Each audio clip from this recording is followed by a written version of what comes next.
हे दोस्तों, आपने कभी सोचा है कि ये जो वीडियो गेम्स होते हैं वो इतने एडिक्टिव क्यों होते हैं? देखो, जब भी आप कोई वीडियो गेम्स खेलते हो तो उसमें बहुत सारी चीजें होती है। कुछ चैलेंजेस होते हैं जिसे आप फेस करते हो और उसमें प्रोग्रेस करते हो। आप जीतते हो, हारते हो, बहुत सी चीजें होती है। लेकिन एक इंपॉर्टेंट चीज जो उसके अंदर होती है वो है कि आप अपनी प्रोग्रेस को ट्रैक कर पाते हो।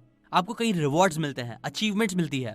आप बाकी प्लेयर्स के साथ अपने आप को कंपेयर कर पाते हो। आप समझ पाते हो कि इसमें आप कितना अच्छा परफॉर्म कर रहे हो या खराब परफॉर्म कर रहे हो, जिसके बाद फिर आप ऑटोमेटिकली गेम खेलते खेलते उसमें बेटर होने लग जाते हो, ज्यादा एफर्ट्स लगाते हो और दूसरों के कंपैरिजन में और अच्छे होते जाते हो। और ये ट्रैक कर पाने की चीज बहुत पावरफुल होती है। इनफैक्ट ये सेम चीज हर फील्ड में अप्लाई होती है। जो लोग जिम को लेके बहुत क्रेजी होते हैं, अपने फिजिक को लेके, वो लोग अपनी कैलोरीज को ट्रैक करते हैं, एक एक मील को ट्रैक करते हैं कि वो कितना खा रहे हैं, उनका वेट कितना बढ़ रहा है, कम हो रहा है, वो उसे मेजर करते रहते हैं। वो जिम में जाते हैं तो वेट्स को मेजर करते हैं कि वो कितने वेट को उठा रहे हैं, और टाइम के साथ साथ वो और ज्यादा वेट्स को लिफ्ट करने की कोशिश करते हैं। और अगेन ये जो चीज होती है वो उन्हें जिम जाने के लिए मोटिवेट करता रहती है, जिसकी वजह से एक अच्छी फिजिकल बिल्ड उनकी बनती है। ऑथर जेम्स क्लियर कहते हैं कि focus often fades because of lack of feedback. हमारे ब्रेन का नेचुरल डिजायर होता है ये जानना कि हम अपने गोल्स की तरफ कोई प्रोग्रेस कर रहे हैं कि नहीं।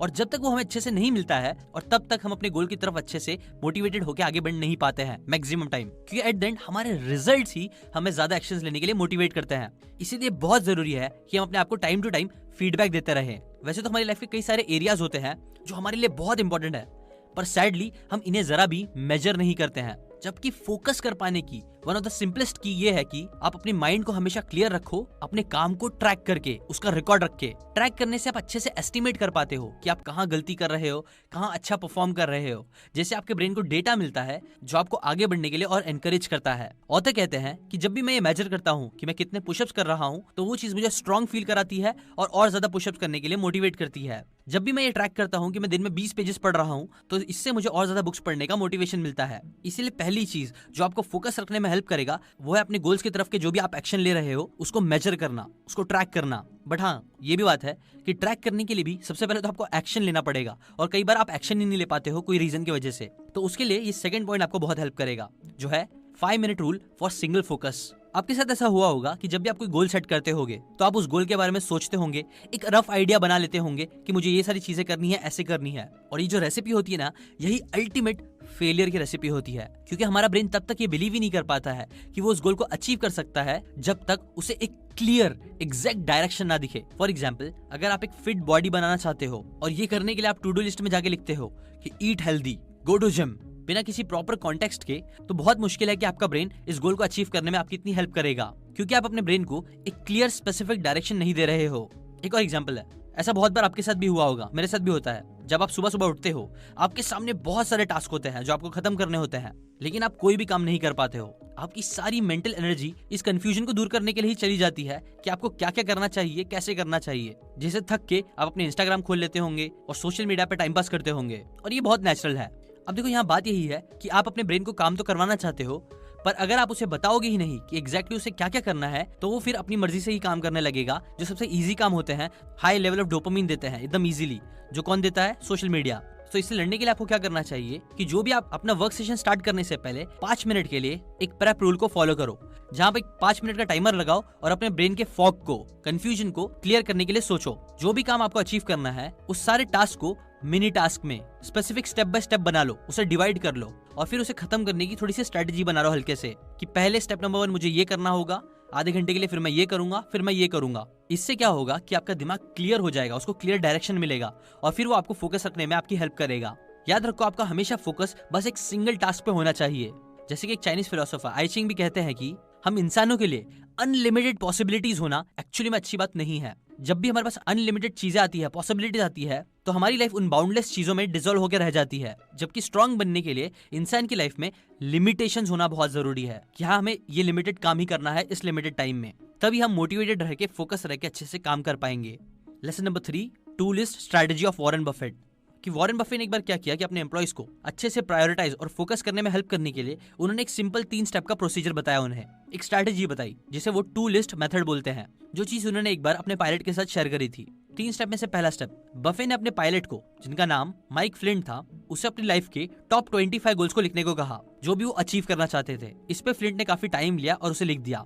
फिर स्टेप 2, नाउ बफे ने पायलट से कहा कि वो सारे गोल्स को अच्छे से रिव्यू करे और उनमें से जो टॉप 5 गोल्स है, जो सबसे इंपॉर्टेंट है, उसे सर्कल कर ले।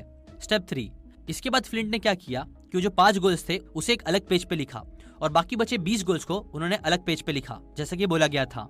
इसके बाद वॉरेन बफेट ने उनसे पूछा कि इन दोनों लिस्ट में क्या फर्क है। इस पे फ्लिंट ने कहा कि ये जो 5 गोल्स है ना, वो मेरे लिए बहुत इंपॉर्टेंट है, इसलिए मैं इस पे फौरन काम करना स्टार्ट करूंगा। जिस पे बफेट ने पूछा, अच्छा फिर बाकी बचे 20 गोल्स का तुम क्या करोगे, क्या वो इंपॉर्टेंट नहीं है? जिसके ऊपर उन्होंने रिप्लाई किया कि ये सभी गोल्स भी मेरे लिए इंपॉर्टेंट है, पर इतने अर्जेंट नहीं है, तो इसको मैं क्या करूंगा कि इसके ऊपर मैं साइड बाय साइड काम करते रहूंगा। इस पे बफेट ने एक इंटरेस्टिंग बात बोली। उन्होंने कहा, नहीं, तुम्हें ऐसा नहीं करना है माइक, बिकॉज हाँ ये तो सही है, जो 5 चीजें तुमने लिखे हो वो पेज पे, 5 इंपॉर्टेंट गोल्स, वो तुम्हारी इंपॉर्टेंट लिस्ट है, लेकिन जो तुम्हारी दूसरी लिस्ट है ना, वो तुम्हारी अवॉइड एट ऑल कॉस्ट वाली लिस्ट होनी चाहिए। मतलब जब तक तुम इस पेज के 5 गोल्स को अचीव नहीं कर लेते हो, तुम्हें और किसी भी चीज पे फोकस नहीं करना चाहिए। और यही सेम स्ट्रेटेजी आप भी अपनी लाइफ के गोल्स के साथ कर सकते हो। आप भी क्या करो कि जितने भी आपके गोल्स है उन सबको एक लिस्ट पे लिख लो और फिर उनमें से 5 सबसे इंपॉर्टेंट गोल्स जो आपको लगते हैं आपके लिए है, उसे सर्कल करो, उसे अलग पेज पे लिखो और बाकी बचे जितने भी गोल्स है उन्हें साइड में कर दो, उसे देखो मत, उस पर ना आप फोकस करो, ना उस पर जरा भी टाइम दो और अपना पूरा टाइम और एनर्जी बस इस 5 काम को दो। 4th पॉइंट जो आपको हेल्प करेगा फोकस करने में वो है to focus on the process not the event. ज्यादातर लोग सक्सेस को एक इवेंट की तरह देखते हैं जिसे वो एक दिन अचीव कर लेंगे और जब वो कर लेंगे तो उनका गोल कंप्लीट हो जाएगा। जैसे कि फॉर एग्जांपल लोग हेल्थ को एक इवेंट की तरह देखते हैं कि अगर मैं बस 10 kg वेट लूज कर दूं तो मैं अच्छे शेप में आ जाऊंगा। या फिर जो लोग बिजनेस करते हैं वो लोग सोचते हैं कि अगर मेरी कंपनी न्यूयॉर्क टाइम्स में या फिर X नंबर ऑफ इतने पैसे कमा लेगी तो मैं सक्सेसफुल हो जाऊंगा। नो, ये जो मेंटालिटी है वो कई बार गलत होती है, बिकॉज अगर आप उन लोगों को देखोगे जो बहुत इंटेंसिटी के साथ किसी काम पे फोकस कर पाते हैं, तो ऐसे लोगों को देखने पे आप नोटिस करना कि वो काम करते टाइम रिजल्ट्स के बारे में सोचते ही नहीं है। वो उस रिजल्ट को अचीव करने के प्रोसेस के साथ कमिटेड रहते हैं, ना कि रिजल्ट्स के साथ। क्योंकि देखो दोस्तों, आपके रिजल्ट्स तो आपका फ्यूचर है और आप चाहे कुछ भी कर लो, आप फ्यूचर को प्रेडिक्ट नहीं कर सकते हो। इसलिए जो आपके हाथ में है वो है आपका प्रेजेंट। और जब आप फुल फोकस के साथ अपने प्रेजेंट काम पे फोकस करते हो, उसको ही एंजॉय करते हो, तो ये करते करते पैराडॉक्सिकली आप एक अच्छा फ्यूचर क्रिएट करते हो बिना उस पर काम करे। बिकॉज आज आप जो भी टास्क करने वाले हो, अगर आप उसे अच्छे से कंप्लीट करोगे तो उससे ही आपका फ्यूचर डिसाइड होगा। इसलिए 4th पॉइंट यही याद रखो कि अगर आपको हाई इंटेंसिटी फोकस के साथ काम करना है तो रिजल्ट से ज्यादा अपने काम के प्रोसेस से प्यार करना स्टार्ट करो, अपने डेली कमिटमेंट से प्यार करना स्टार्ट करो। अगर आप एक राइटर बनना चाहते हो तो बेस्ट सेलिंग ऑथर बनने के बजाय बस लिखने से प्यार करो, बस लिखने के प्रोसेस से प्यार करो। अच्छी बॉडी बनाना चाहते हो तो 6 पैक्स के बजाय बस जिम में वेट्स उठाने से प्यार करो। Last 5th point, exercise. ये one of the most powerful point है जिसे ज्यादातर लोग नजरअंदाज करते हैं। नेपरविल हाई स्कूल में कुछ रिसर्चर्स ने एक एक्सपेरिमेंट करा जहां उन्होंने मॉर्निंग लिटरेसी क्लास स्टार्ट होने से पहले सभी स्टूडेंट्स को 2 ग्रुप्स में डिवाइड कर दिया, जहां एक ग्रुप को क्लास ज्वाइन करने से पहले जिम सेशन अटेंड करने के लिए बोला गया, वहीं दूसरे ग्रुप को आराम से सोने को कहा गया। नौ जिन स्टूडेंट्स ने जिम को ज्वाइन करा उन्हें बोला गया था कि आपको अपने हार्ट रेट मॉनिटर करने हैं और उसे 160 से 190 बीट्स पर मिनट तक लेके जाना है। नौ स्टार्टिंग में स्टूडेंट्स को ये बहुत ज्यादा अनोइंग और बहुत ज्यादा परेशानी वाली चीज लगी। वो बहुत थक रहे थे, बहुत पसीने निकलते थे और लोग बहुत थक जाते थे। और फिर जब जिम के बाद वो डायरेक्ट लिटरेसी क्लास ज्वाइन करते थे ना, ये चीज करने से कुछ इंटरेस्टिंग सी बात सामने आई। बिकॉज जब पूरे सेमेस्टर स्टूडेंट से ये चीज कराई गई तो सरप्राइजिंगली हुआ ये कि जो बच्चों ने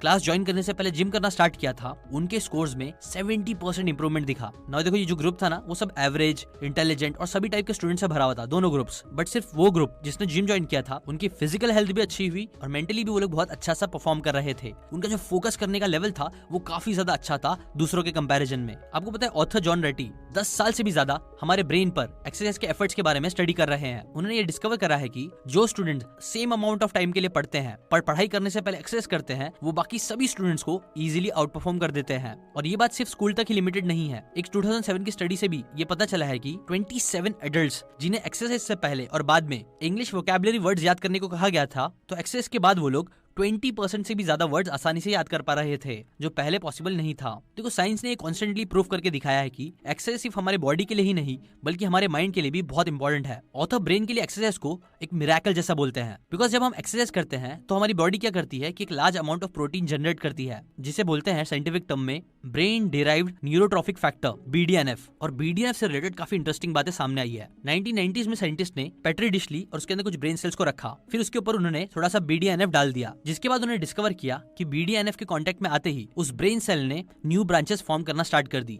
जो ब्रेन की ग्रोथ के लिए रिस्पॉन्सिबल होता है। मतलब हमारे ब्रेन के लिए BDNF एक फर्टिलाइजर की तरह काम करता है, जो हमारे ब्रेन सेल्स को नरिश करता है और उसे ग्रो करने में बहुत हेल्प करता है, जिससे हमारी क्रिएटिव एबिलिटी इंक्रीज होती है। ऑथर कहते हैं कि BDNF हमारे ब्रेन के सिनेप्सेस में स्टोर हो जाता है, और जैसे ही हम एक्सरसाइज करते हैं हमारा हार्ट रेट इंक्रीज होता है और बॉडी में ब्लड पंप होने लगता है, तब ये BDNF रिलीज होना स्टार्ट होता है। बट आपको ये क्वेश्चन आ सकता है कि क्यों हमारी बॉडी ऐसे काम करती है और ये सब चीजें होती क्यों है। तो इसके पीछे भी एक बहुत ग्रेट रीजन है। देखो, हजारों साल पहले जब बो एंड एरो इन्वेंट नहीं हुआ था, तब इंसान जानवरों के पीछे भागकर उनका शिकार करते थे। साइंटिस्ट इन्हें पर्सिस्टेंस हंटिंग कहते हैं, बिकॉज हम ह्यूमंस के पास ना काफी सुपीरियर रनिंग एंड्योरेंस होता था, जहां हम एक जानवर जैसे कि डियर का पीछा तब तक करते थे जब तक वो थक के मर नहीं जाता था, हार नहीं मान जाता था। हाँ, हम बाकी एनिमल्स की तरह तेज नहीं थे, बट हमारे अंदर एंड्योरेंस बहुत ज्यादा था। हम बहुत देर तक, बहुत टाइम तक भाग सकते थे। इसलिए जब हमारे एंसेस्टर्स किसी डियर का शिकार कर रहे होते थे, तो बस हम अपने एंड्योरेंस की वजह से, मतलब भागते रहने की वजह से ही उसे पकड़ पाते थे। प्लस हमें भागते भागते कई बार कैसा होता था कि रास्ते बदलने पड़ते थे और दिमाग को बहुत अलर्ट रखना पड़ता था।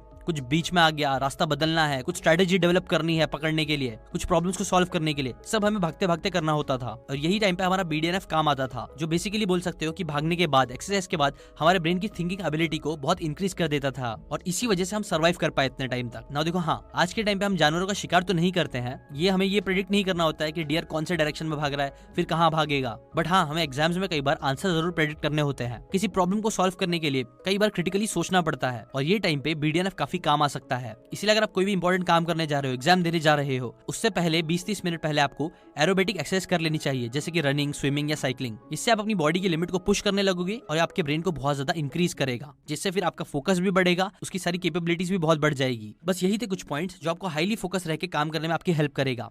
आप कमेंट करके बताओ कि इन सारे पॉइंट्स में से सबसे बेस्ट पॉइंट आपको कौन सा लगा, और ये भी बताओ कि सबसे मेन डिस्ट्रैक्शन आपका कौन सी चीज है जो आपको डिस्ट्रैक्ट करता है काम करने से पहले। ना ये सारी बातें मैंने आपको स्पार्क बुक से बताई है, जो कि एक बहुत ही अमेजिंग बुक है, आपको जरूर पढ़नी चाहिए। एक्सरसाइज से रिलेटेड काफी सारी अच्छी बातें इसके अंदर बताई गई है बुक में, जो आपके ब्रेन की परफॉर्मेंस को बहुत इंक्रीज करने में आपकी हेल्प करेगा। लाइक करें अगर आपको ये बातें जरा भी काम की लगी हो। ऐसी काम की अमेजिंग बातें आपको बिना बुक पढ़े सीखते रहनी है तो सब्सक्राइब करके बेल आइकन जरूर दबाएं। शेयर करें इस वीडियो को उन सभी लोगों के साथ जो लोग फोकस नहीं कर पाते हैं, हमेशा डिस्ट्रैक्टेड रहते हैं और हमेशा मोबाइल में लगे रहते हैं। और सबसे मेन, थैंक्स फॉर वॉचिंग।